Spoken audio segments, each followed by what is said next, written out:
మాకు చాలా సంతోషంగా ఉంది. మేము చాలా ఎన్నో రోజుల నుంచి వెయిట్ చేసాం. మాకు ఒక మంచి లైఫ్ వచ్చిందని మేము అనుకుంటున్నాం. అంటే ఎప్పటి నుంచి ప్రయత్నం చేస్తున్నాం డిఎస్సికి? 2 years నుంచి. ప్రభుత్వం మారగానే డిఎస్సి వస్తుందని ఊహించాము అసలు. మొదటి సంతకం పెట్టారు కాబట్టి మేము చాలా హ్యాపీగా ఫీల్ అయ్యాం. అలాగే ఆయన అనుకున్నట్లుగానే మాకు చేశారు. త్వరగానే పోస్టింగ్స్ కూడా ఇచ్చినందుకు మాకు చాలా సంతోషంగా ఉంది. విద్యాశాఖ మంత్రి నారా లోకేష్ గారి పనితీరు ఎలా ఉంది? చాలా బాగుంది.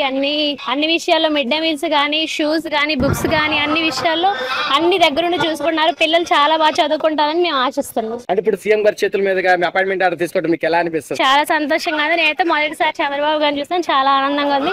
ఆయన గవర్నమెంట్ లో మేము జాబ్ చేయడం చాలా ఆనందంగా ఉంది. అంటే ఇప్పుడు గవర్నమెంట్ మీరు ఏం చెప్తాం అనుకుంటున్నారు? చాలా థ్యాంక్స్ అండి. మా కుటుంబాలు ఇంకా మా ఫ్యూచర్ మొత్తం బాగుంటది.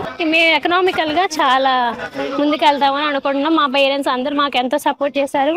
ఈ విజయం వాళ్ళకి అంకితం. Thank you sir. Thank you. జీవితాంతం మిమ్మల్ని మేము గుర్తుపెట్టుకుంటాం సార్.